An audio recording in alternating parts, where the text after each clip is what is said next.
每次練完太極咧，都俾我一個好開心嘅感覺。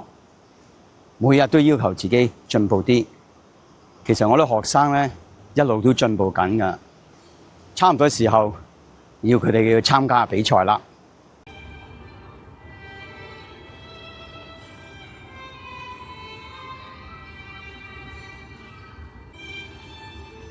重心後邊後少少嘅啦，開始啦。一照鏡，嗱二開始，二重心，二 ，OK， 咁樣咯，睇住 OK， 開過嚟，一高一低，嗱記得呢一手喺心口齊嘅，開，沉。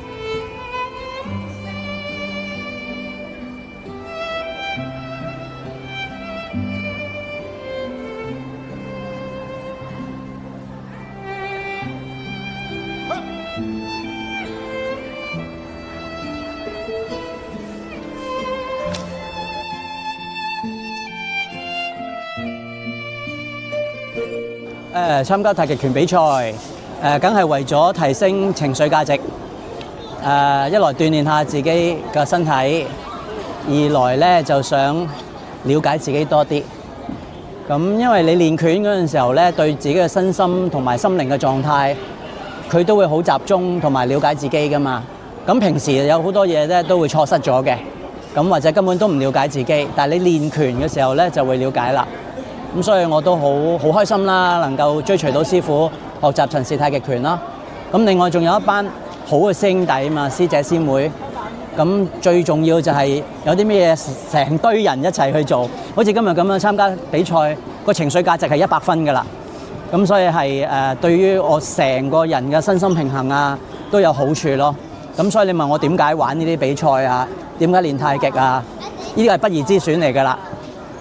多謝。最主要咧就係打咗功夫咧，我覺得個身體咧係好咗嘅。第一，我血糖好似真係低咗嘅，同埋咧氣好似係好啲嘅。咁瞓咧亦都係瞓得好咗嘅。有黃師傅擺咗個 booth， 同埋教啲小朋友，好似係全運會嘅活動嚟嘅。咁我自己走八卦走埋去問佢，有冇教成人㗎？咁點知原來咧咁啱呢幾位同學仔咧，同我都係一樣，咁都係想學太極嘅成人。咁跟住就我哋組班咯。咁學咗3個月，我哋幾叻女幾叻仔，我哋大家一齊表演香港國際武術比賽。好幸運啦！今次咧第一次參加比賽啦，就攞到團體賽嘅冠軍啦。咁啊，真係託師傅嘅鴻福啊！我哋嘅師兄弟啊，咁多位咧一齊咧都努力合作咁樣去完成呢個即係團體嘅比賽。阿師傅嗰個即係嗰個太極班之後咧，即係覺得成個人咧就開心晒啦，又輕鬆晒啦，咁又可以鍛鍊身體啦，咁即係呢個咧就非常之好嘅開始嚟嘅。咁希望即係大家有機會嘅都學下太極啊。OK。你嘅好成績就係我嘅動力，多謝大家。人生下半場，生活更精彩，齊努力，文武兼備，努力向上，傳承我哋香港獅子山嘅精神。